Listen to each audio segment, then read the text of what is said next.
Hello. I welcome you to this conference of the Leo Baeck Institute, New York, Berlin. Shared History, 1,700 Years of Jewish Life in German-speaking lands. Our panel today is called The Search for Belonging, the Ongoing Struggles for Minority Identity.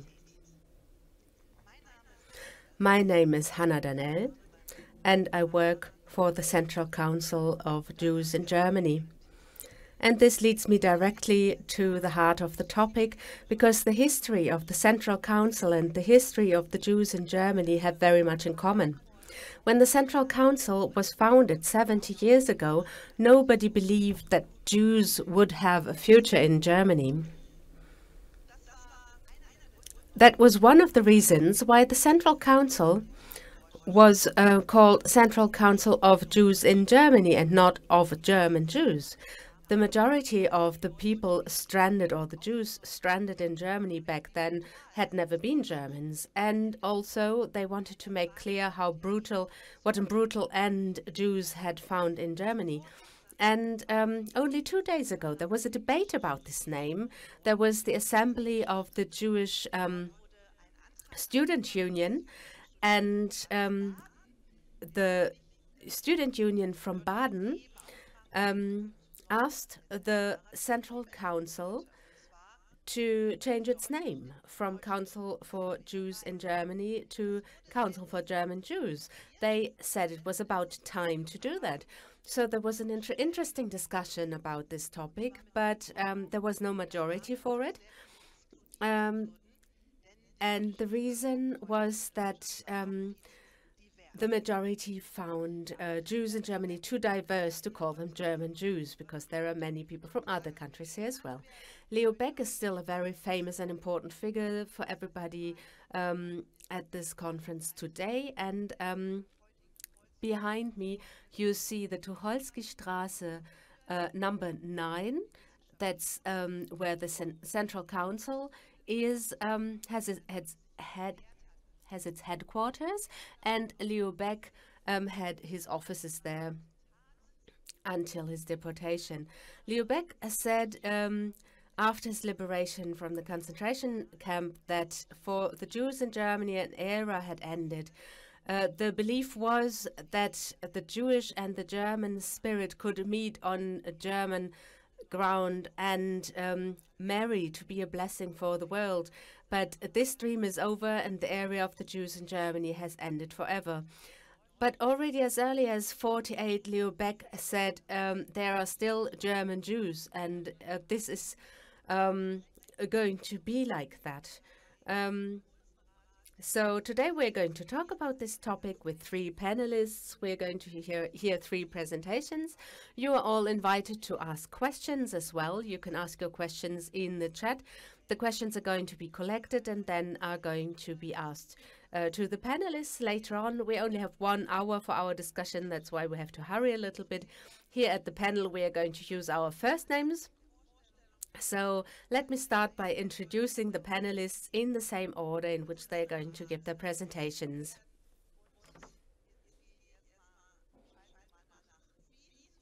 So now let me go to Vienna, to Sabine Bergler. Hello, Sabine. Sabine Bergler has been working as a researcher and curator for the Jewish Museum in Vienna since 2014. She is responsible for the collection of the museum. She studied comparative literature and art history, and she was part of the organizing team of the exhibition Ringstrasse, a Jewish Boulevard. Sabine Bergler is going to talk about the romanticization of the Habsburg Empire as part of the Jewish identity. What's the role of myths in forming an identity? And also, hello and welcome to Tel Aviv to Professor Dani Kranz. Professor Kranz is an exchange lecturer at the Gurion University, and she's also an applied researcher and the director of Two Foxes Consulting. Her background is anthropology, social psychology, and history. Her expertise is migration research and ethnicity research. She's also a member of the counseling team for the promotion of Jewish life in Germany and the fight against anti-Semitism. Dani is going to speak about sharing is caring and the Jews in Cologne since 1945. Then we move to Berlin, and I would like to welcome Jo Frank. Jo is the head of the Ernst Ludwig Ehrlich Studienwerk, and he is the project leader of the dialogue perspectives, religion, and perspectives of the world in a dialogue, and he also translates. He is a writer, and he is an editor and publisher. Jo Frank is going to talk about the dynamics of Jewish identity today. Okay, so let us start right away. Let's start in Vienna with Ms. Bergler. Yes, hello. I'm really pleased. Thank you for the invitation. I'm really pleased to be able to speak to you today. I'm going to show you a lot of objects from our museum, and I'm going to read out some quotes. So we have many interesting objects in this museum from the so-called golden era of the Vienna Jews. And it's not a coincidence that this is exactly the era that is romanticized so often by authors. And Claudia Magris said that this is already a Habsburg myth. It was especially Jews and Jewish writers who were romanticizing the empire after its decline. And in the presentation, I want to explain why the Jews were so active in creating this myth and how it became part of the Austrian myth. So I'm not talking about Austrian identity, but I'm talking specifically about this image of the old golden era that is still quoted today. It was influenced by Jewish citizens. Of course, non-Jewish Austrians have also participated in the creation of this myth, but Jewish bourgeois members of society played a very important role in it, and the so-called Eastern European Jews who came to Vienna around 1870 are usually used as an explanation for anti-Semitism at this time. So when you talk about Vienna in the 19th century, you get the impression that there was a very harmonious society, a multinational harmonious society. Egon Schwarz says that Austrian, German, and Jewish elements were mingling and mixing until they were hardly recognized anymore. The second largest Jewish community of Europe lived in Vienna. 9% of everybody in Vienna were Jews, and this seems to be a good example of shared history. But of course, this is also a question of the perspective. Of course, the relationship between Jews and the Habsburg monarchy was a history of ups and downs. Also, persecution played an important role. But now let us look at this object first. It's a Torah shield from 1806 by the silversmith Franz Lorenz Turinsky. And you see the Habsburg imperial crown with gilded double eagle on this Torah shield. So around 1806, the Jewish community was not allowed to hold public services. And this Torah shield was a private object for private services. But still, there were these signs of loyalty with the imperial crown on the object. Very important for the emancipation of Vienna Jews was the erection of the Vienna Ringstrasse. A lot of land was sold at that time, and in 1860, finally the emperor decided that Jews could also buy land. So the Jewish community made this beautiful coin that says, "The Israelites of your empire, they build an altar in their hearts as an eternal monument to their gratitude." So the Ringstrasse is maybe seen as this monument. And in both objects, you see that the Jews were trying to be part of the empire and wanted to be accepted as part of the empire. Of course, it was made difficult for them to be really part of the society. Arthur Schnitzler saw very clearly how anti-Semitic his society was in his books, Professor Bernardi and The Road to Liberty. He was talking about anti-Semitism, and it was censored by the monarchy. I have a quote here by Schnitzler, and he speaks about himself here, saying, "They don't think I am one of them, and I wouldn't want to be either. They think I am not an Austrian like they are. I am mainly myself, and that's good enough for me. Nobody can take it from me that I was born in Austria. And if millions of idiots think that I don't belong here, I know better than them. I belong here more than they do." A story of disillusion is also linked to Theodor Herzl, the founder of modern Zionism.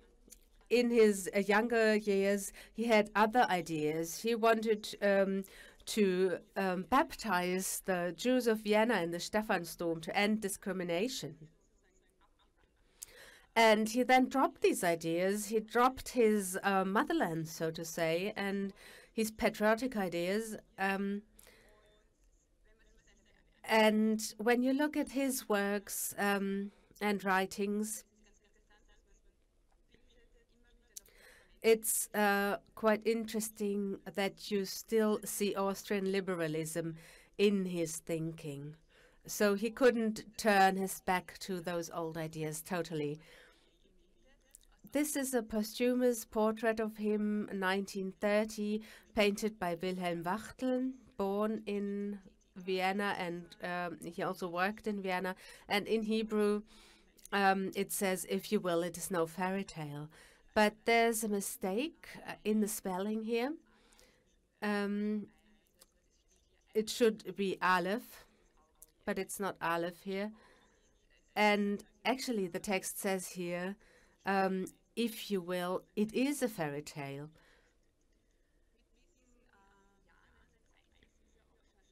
So in 1930, many books have started to create the so-called Habsburg myth. The drama 3rd of November 1918 by Franz Theodor Chokor is one of them. He was not Jewish, but he talks about the Jewish Austrian identity in a very interesting way in this drama.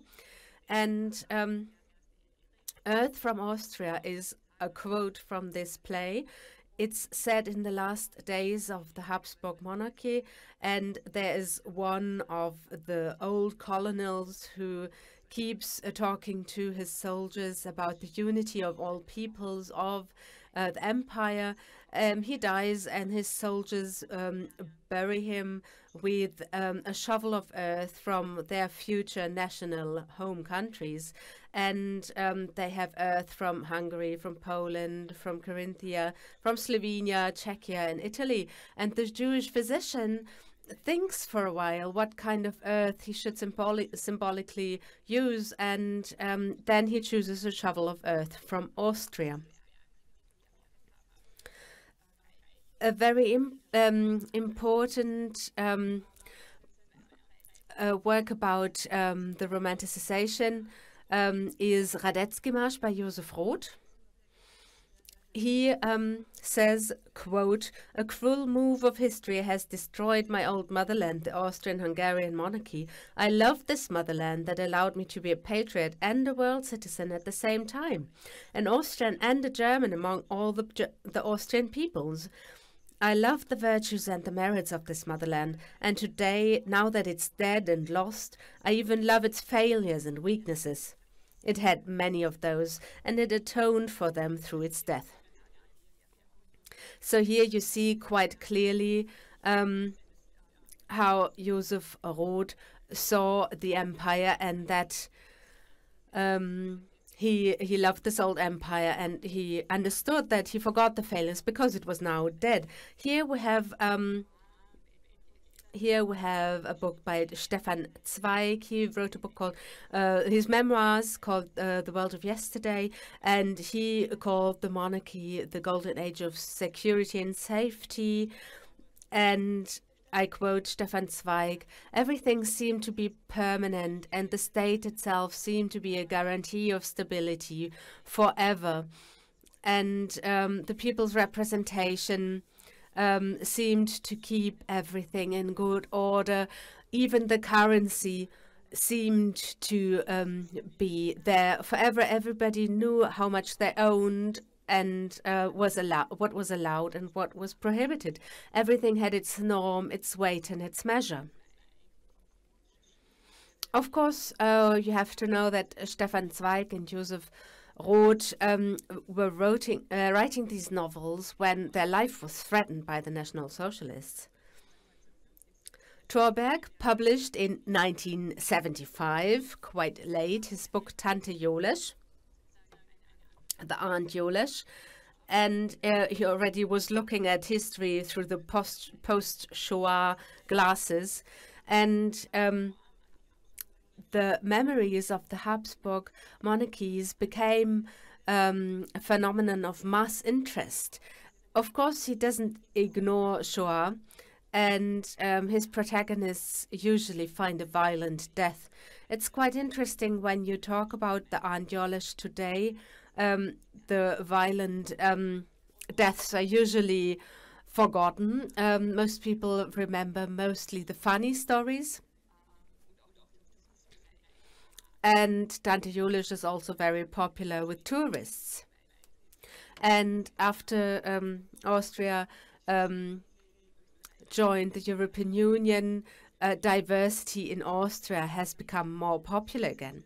So this leads me almost to the end of my presentation.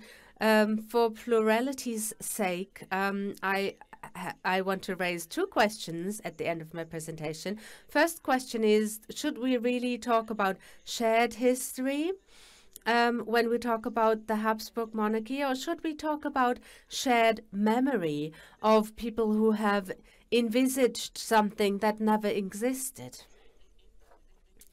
And my second end to my presentation is a poem. And it was written by Friedrich Berghammer, who was born in Habsburg monarchy and had to flee Vienna when he was 19 and then moved to New York. And he wrote, "The most beautiful thing about the American flag are its red, wide, red stripes," said an Austrian immigrant after 37 years in America. By saying this, he didn't mean to disrespect America. He was simply grateful that this large continent slowly took on the colors of his home country. Thank you very much for your attention. Thank you, Sabine. You called this history a good example for shared history, or maybe for shared memory. So let me link this to the other two panelists. And let me ask you, how do you see the construct of a German-Jewish symbiosis? Because many writers were also enthusiastic about that. Would you like to add something about that? Well, regarding the German-Jewish symbiosis, I would say it's a concept, and it can be a matter of political opinion whether you agree to that or not. With the Habsburg myth, it's different because it's not as political. It can be used in quite an innocent way. Not always, but it can be. And it's like fleeing to the past, fleeing to your memories. And I would say it's a kind of nostalgia that triggers this. So people flee to the past because of nostalgia. Well, we know these phenomena here as well. And I think I have to pass on the floor to the other two panelists. Dani Kranz, are you ready?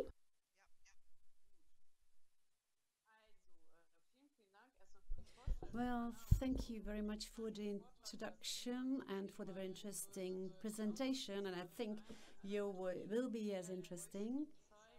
What I'm going to show you is, well, the first page is a graph of 2009, which is part of my PhD diploma thesis, and it's actually the maintenance of the liberal Jewish community in Cologne, which was established in '96. And I tried to make a graph to show all the groupings from 1945. You have the unity community where the first Jews were gathered and who survived and stayed in Cologne in 1945. It was a minority that still existed, together with German Jews or Cologne Jews who returned from the concentration camps and or who were wives and husbands of German non-Jews,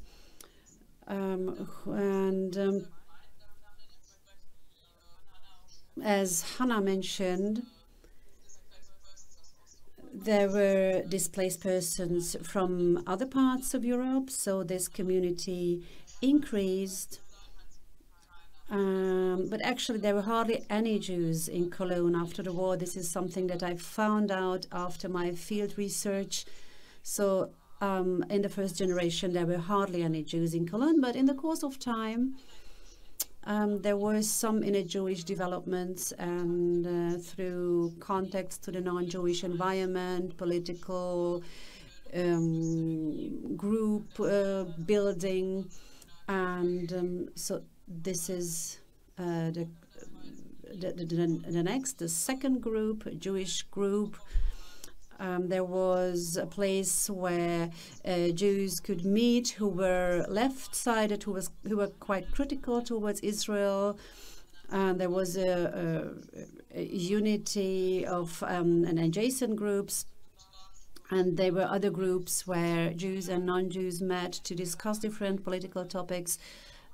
And there were some Jewish outsiders. There was the Israeli group starting from 1980. So the Israeli migration to Germany is not a new phenomenon. And there was a working group. Actually, we don't know when the working group was established and dissolved. It was in the 80s. They fought against anti-Semitism. And in 1996, the liberal Jewish community was founded. And we had the Yachad of LGBT Jews that was dissolved in 2004, and it was mainly second generation people who wanted to meet outside the community, who didn't want to become members of any community. Then we also had the group of Russian-speaking Jews. So when I carried out field research, it ended in 2006. And we also had the Jewish community. This is a third Jewish community. So in Cologne alone, we have 3 Jewish communities existing alongside each other with different qualities of relationships. And then we also had some groups existing outside of Cologne, and the Israeli groups. These you can see in green. And there are also institutions that are Jewish, like umbrella institutions, the World Union of Progressive Judaism, or similar. And we also have organizations with a Jewish focus. This does not only consist of Jews, but who have a focus on Judaism, and we have different Israeli institutions. We have to be quite careful how we define it. We also have we have the Israeli ambassador or the embassy, for instance. And we also have other groups focusing on Israel, like the DIG. So this is what I found in 2009. And this is the 2020 graph. You can see the interconnections between the local groups, but these groups were actually founded by the first and second generation. The third generation did not found any such groups, with one exception, the Israeli groups. I just transliterated the Hebrew names. And for instance, the Israeli community in North Rhine-Westphalia, then the Israelis in Cologne and the surrounding areas since 2018. Through migration, we see a strong movement here, and they use the Hebrew language as well. And these two groups do not have contacts to the Israeli group that exists since 1980. So we have different distortions and different generations between Israeli groups. They have also different reasons for meeting together. In Cologne, just like in Germany, we have a strong increase of this group there, and I guess that my project partner will say more about this, about Israeli migration to Germany since 1990. What we can see here, the institutions still exist, the blue ones. And if you look at the green boxes at the bottom, you can see a multiplication. So there are much more groups with a Jewish focus or Israeli focus that are heterogeneous, and these are not fixed local groups, but where there are changes, individual changes. So someone who is in the liberal Jewish community also participates in the green groups because it takes place online. So they get into contact through the social media online, and they meet for a specific reason. But if the reason is not there anymore, then the relationship ceases to exist. And you can see the black arrows as well. This could only be shown by flash, actually. Well, this shows the fastness of the movement, of the interaction between the different groups. So it is very interesting in anthropological terms, because we are talking about non-places that interact with each other. This is not a real place. There is not a fixed location. It's just the individuals who are linked together.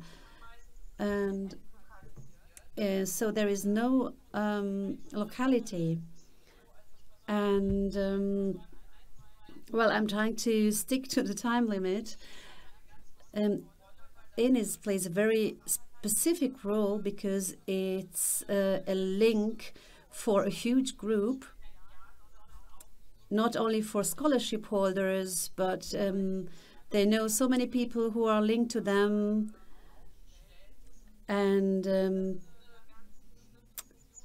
it fulfills a very specific function. It's a dialogue that I also mentioned. It plays an important role, the dialogue between the different groups, because Jews can link with other people, people of different religions, who share some kind of interest. So Edis is in Berlin, but it is active in the whole country and goes beyond Germany as well. So this is a huge difference to the first field research that I carried out, because this kind of movement has accelerated so much because of the social media and mobile communication that has a very strong effect on this. So the individual interactions have increased, and if we look at shared history, because in the past you had shared history at a certain location. There were Jewish forums and the Christian Jewish society. Of course, they also had their internal conflicts, but in the meantime, there is a shared present and a shared future vision, because Jews who participate in these different events can share, can exchange ideas, and the fixed ethnic boundaries are dissolving. And now I pass on to Jo. Thank you, Dani. I have a few questions, but maybe we can do this later on. So, Jo, please take the floor. This was a perfect transition.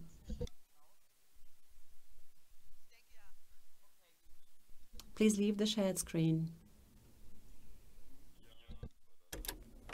Okay, so I will take it from here.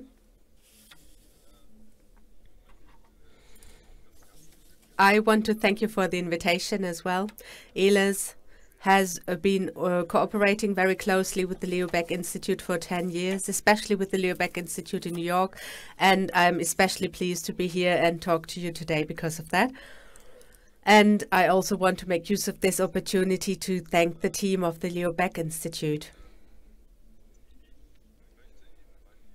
So in my input presentation, I want to talk about pluralism, about participation and belonging. I want to mention some of the possible coalitions, and I want to talk about the struggle. And I will also quote some of the things said in the previous two presentations. Thank you, Sabine, and thank you, Dani. Learning continues. And Dani left an open question. The Jewish community in Germany is very pluralistic. That's true. Religiously speaking, nationally speaking, in terms of language, it's as pluralistic now as it has never been before, after the Shoah, influenced a lot by post migration members of our society, and in the community, Jewish positions are discussed in a very pluralistic way. In art, in politics, Jewish voices are heard and they become louder, more demanding and more self-confident. And this is also a result of the work of some institutions. And Dani said that it's also the a result of our foundation scholarship fund.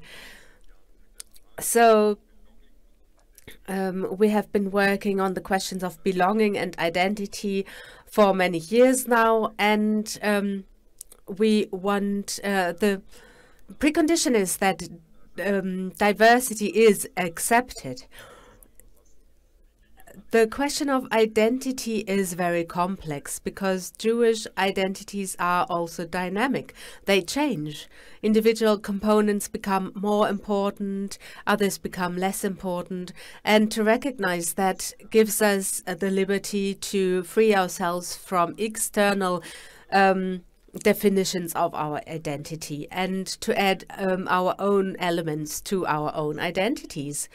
This is true for Jews as individuals as it is for the Jewish community. The cluster of identities changes overall and also within people. So there is a kind of negotiation process, and some constructs are changed and turned into other constructs. And of course, this is not always a harmonious process. Many topics are very important at the moment, for example, gender, LGBTQI+, and when there's one thing that's typical about the Jewish society today, it's plurality, lively plurality, and not always harmonious plurality. And it is typical for lively plurality that, as Dani told us in her presentation, that within one community there are several small communities, especially around specific topics. or around specific shared parts of their identity beyond the common Jewish identity, common denominator. For example, there's Dagesh, the artists network, there's Studenteam and Morasha for students, there's Keshet, and that discusses LGBTQI plus questions, and all of these subgroups of the community influence the overall community's identity. These pluralistic approaches makes our community more than just a community by coincidence. Elis gets to know all kinds of young Jewish identities, and we see ourselves as a catalyzer for these identities because people meet in our foundation, in our scholarship fund, and they can think about how important that Jewish identity is for them. Only saying that we want to be pluralistic or we are pluralistic is not helpful in itself. It's not a simple label. Pluralism also means pluralism of history and histories, traditions, religious traditions, languages, opinions, and the only way forward is to recognize these differences and respect them. And I think participation is the next important topic. Participation has to be promoted. We want our voices to be heard. We want to demand the right to participate as a Jewish community. And we want to shape the society we live in. So because I don't have so much time left, I want to summarize the main points. We need a quota to represent the diversity in our society so that diverse people actively participate in shaping all the important decisions. And we need resources for these processes. But we don't have time and we don't have resources. So I represent the Jewish civil society, and of course it's my task to get resources for this civil society and to claim that we have a right to resources. And I'm not only talking about financial funds.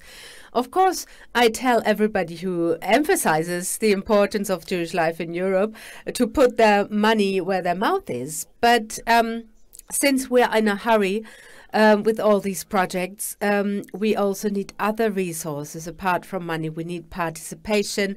We need to be represented in important institutions taking decisions.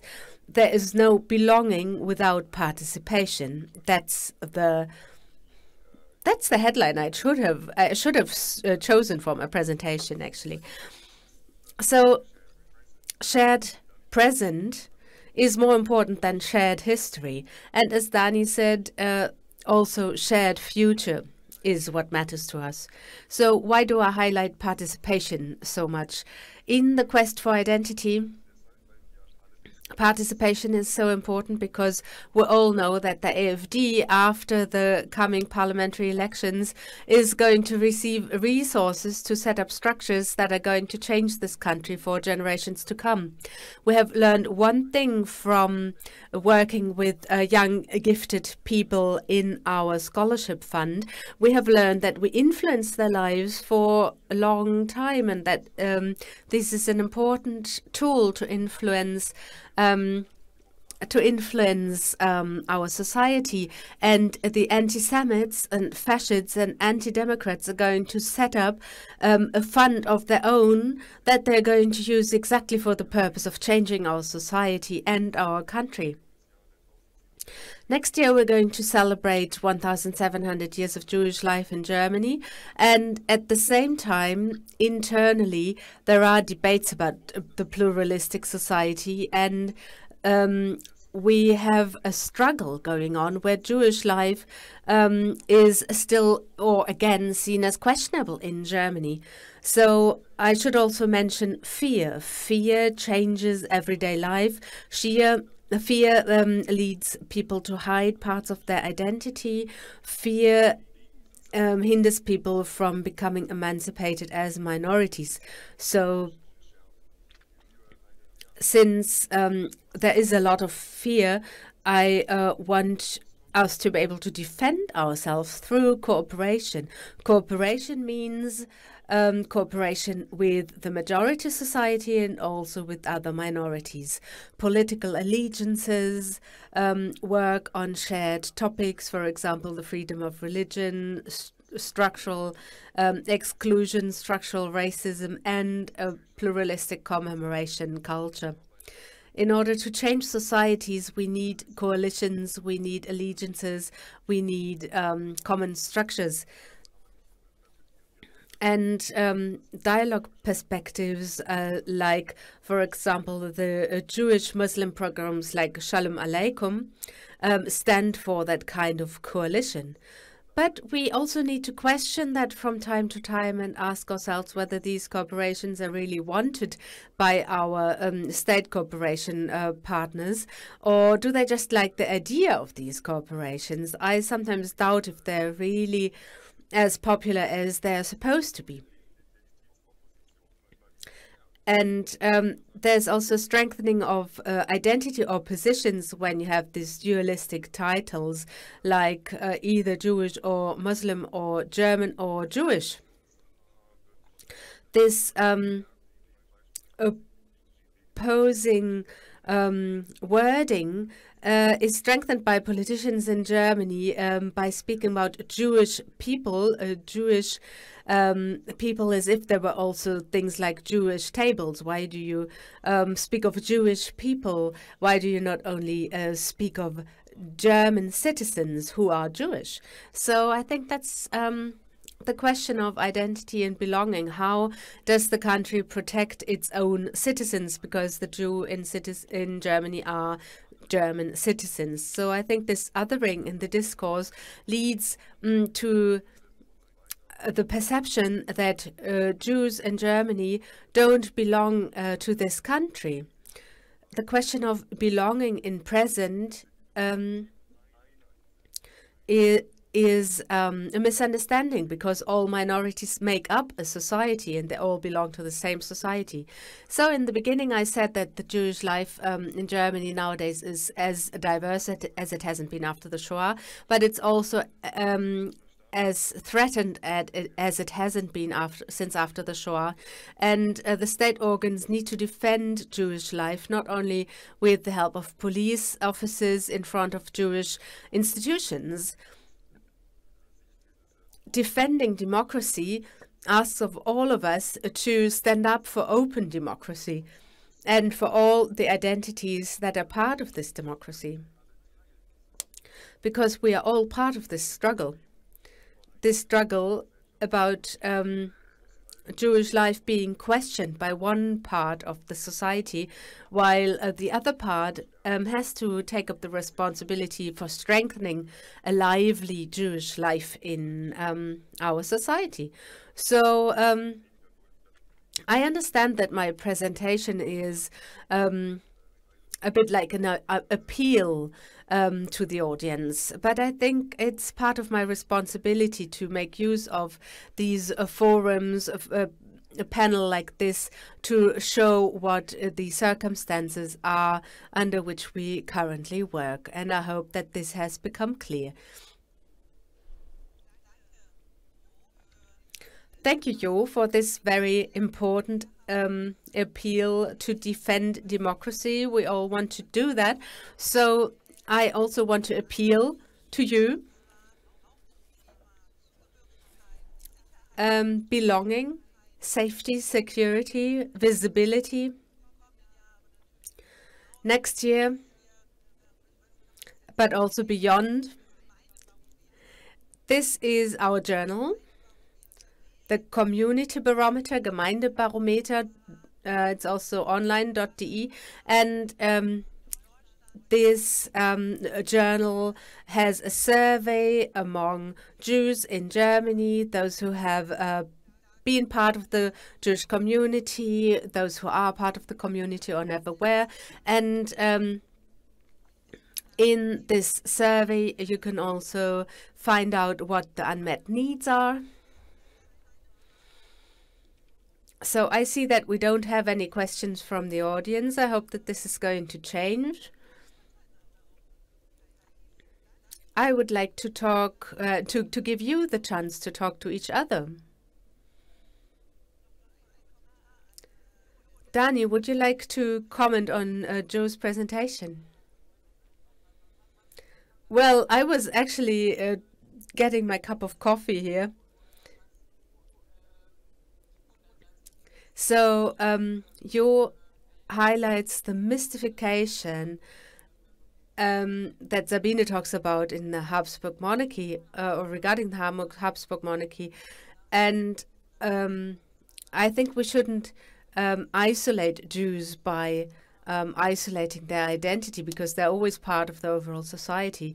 So it's interesting that that people don't talk about Jews, they always talk about Jewish people. So when I'm never asked if I'm Jewish. Nobody asked me to speak from a German perspective. But of course, that's part of my identity as well. At the moment, I'm a representative of the German state. I'm a German official sent to Israel to represent Germany. But when I'm invited to panels, I'm always invited as a Jew to speak from the Jewish perspective. So I speak the same language as everybody else in Germany. So my work in interreligious discourse means that I work with people from Turkey, with Sinti and Roma, with people from Arab countries, and our lingua franca is German. But we're usually asked to speak about the special aspect of being Jewish, and I think that's also a kind of othering. And I find that a bit dangerous.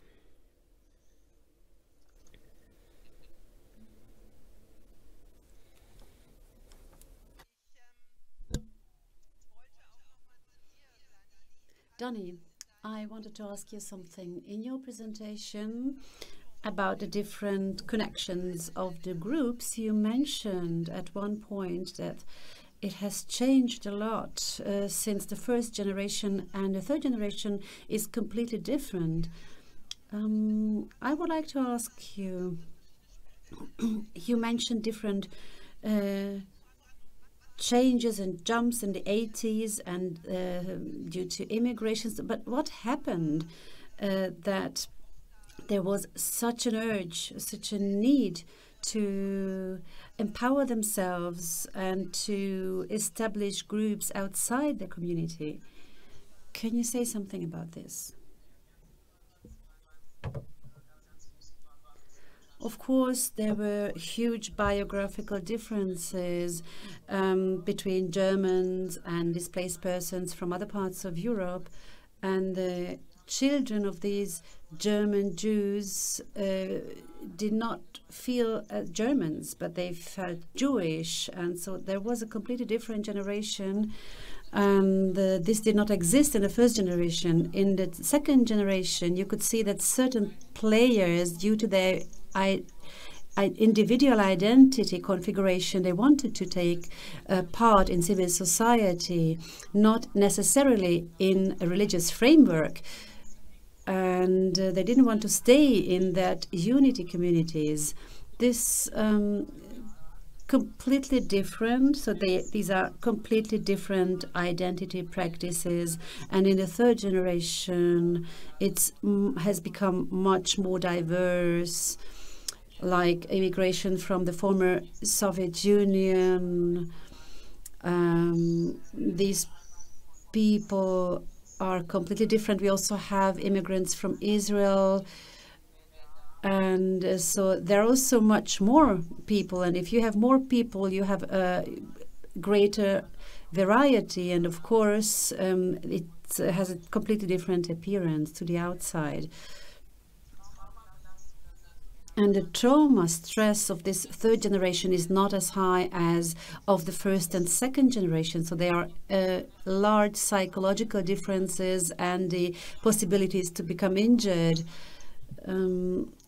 Or the social media, for example, a completely different way of communication.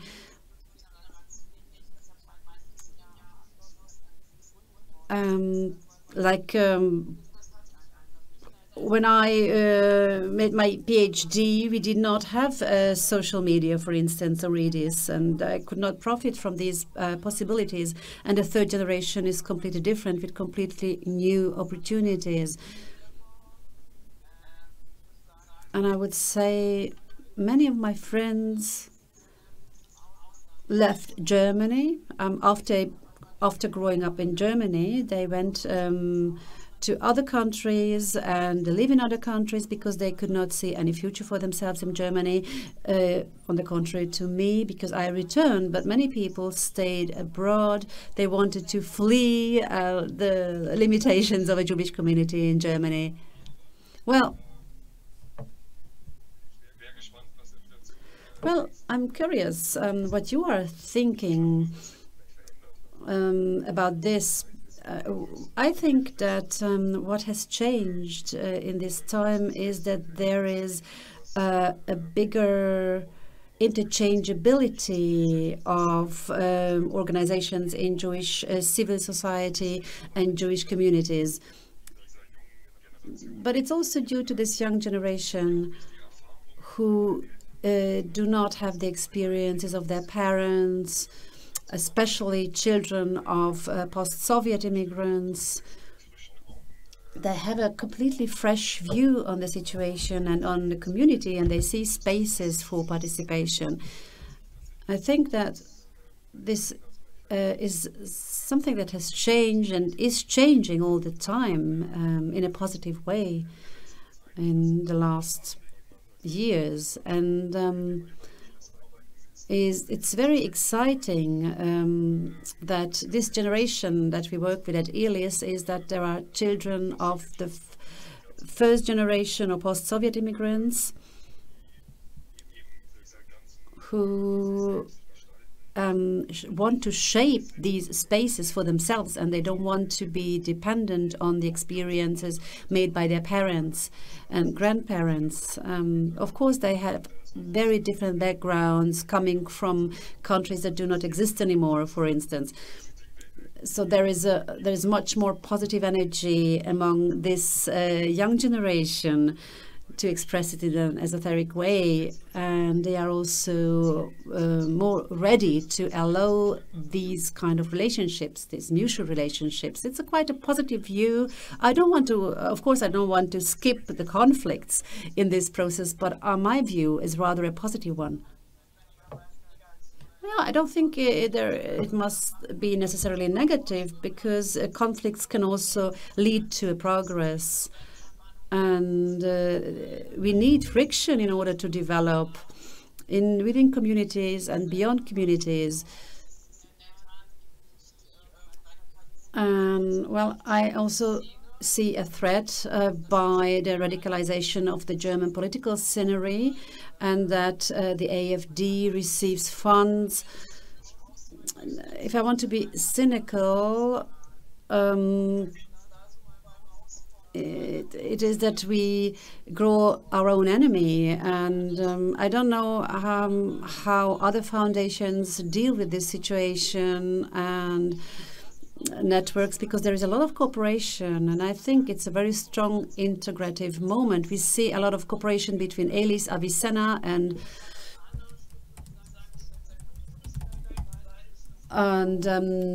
scholarship systems, and the Konrad Adenauer Stiftung. So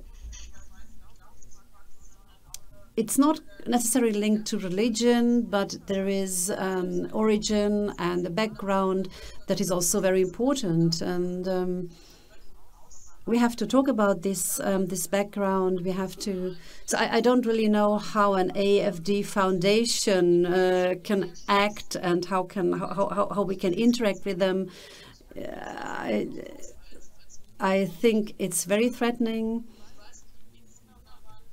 And I don't know if you saw the film Mazel Tov. I watched it with my students in Israel, and I'm very grateful for the version with the English subtitles, because there are so many different topics raised by the protagonists, which deal with identity constructions and conflicts, and they become visible, they become graspable without an assess or without being evaluated. It's beautiful. So because when I work, I do not judge, I just observe things. And of course, I have my opinion, but it's not my task to judge. It's very important to take them in, and this community barometer, and also the works of researchers working with Jewish presence. It's very important to, first of all, collect the facts and to present them without judging them. Scholars, of course, like to concentrate and focus on problems. But Jewish life in Germany is mainly focusing on anti-Semitism research currently. But I think this is not the only point of view. And in order to be empathical, it's very important to understand people not as victims. It's very important to realize plurality and not to see Jewish as foreigners, as something alien. And I have to admit that it's a very difficult situation. It's a very intense situation. Why do they see us in a realistic way? They consider us very exotic.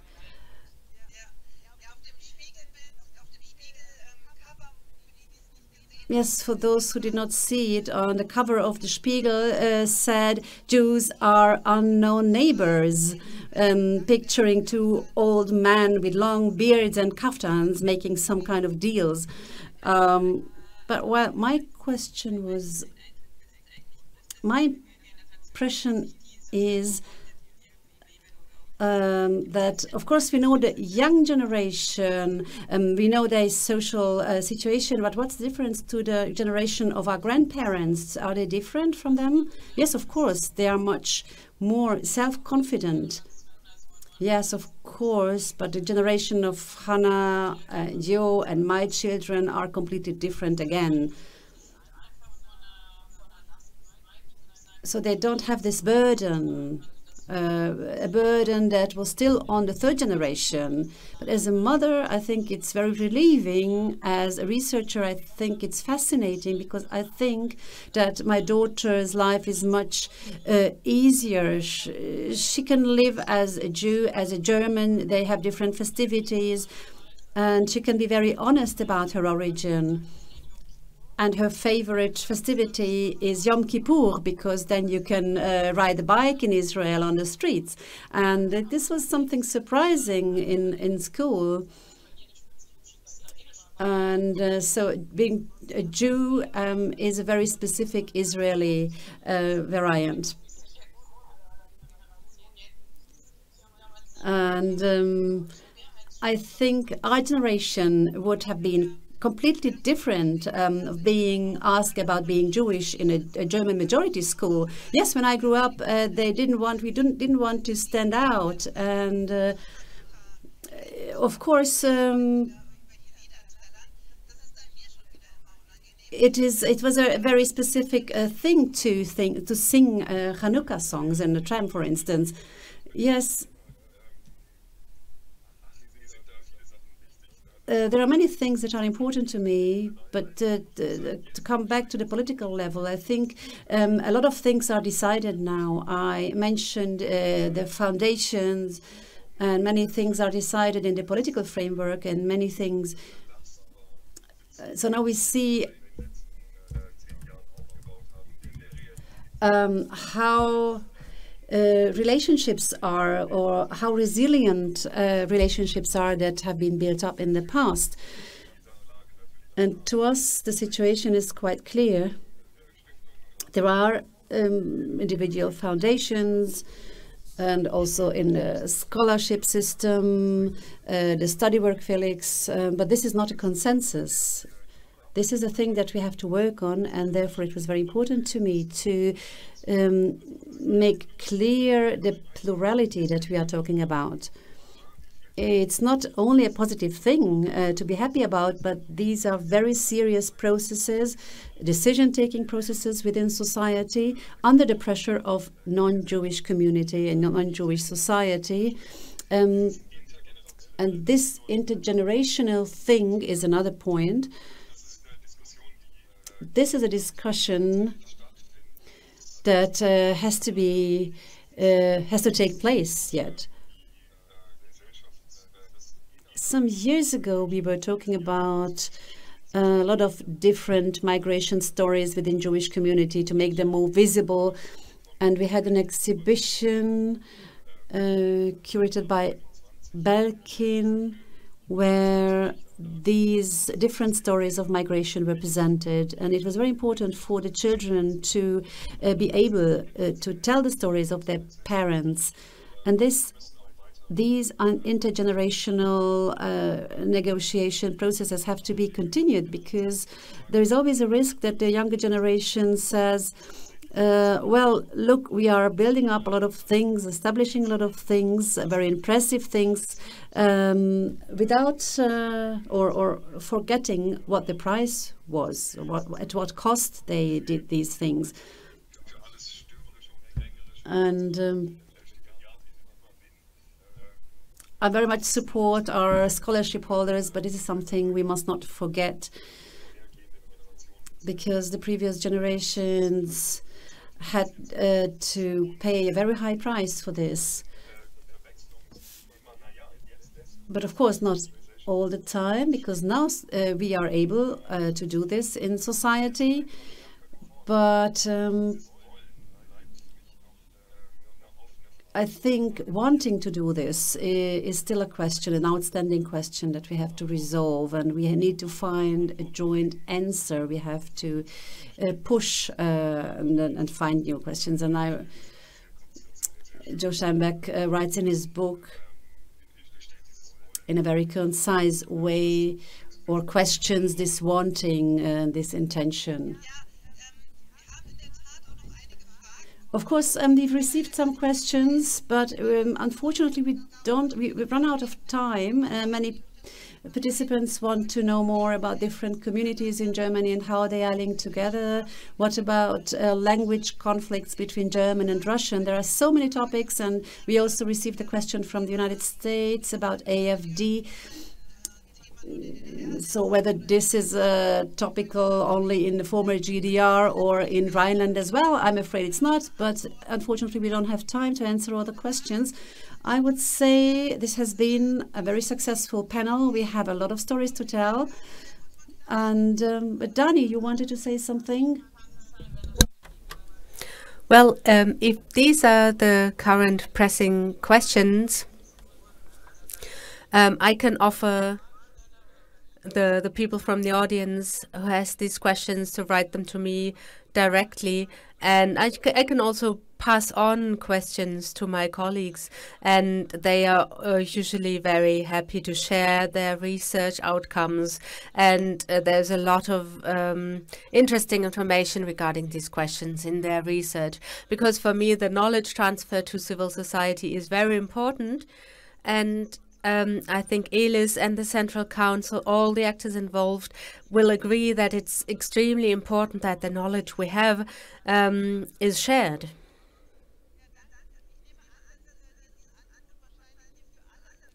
Thank you. I'm sure that all of us agree that we would be happy to answer questions. If you have questions, send the questions to the Leo Baeck Institute, and they can then pass them on to us. So thank you to all of you for this very constructive panel. And now I'm going to end the panel. Goodbye and have a good conference.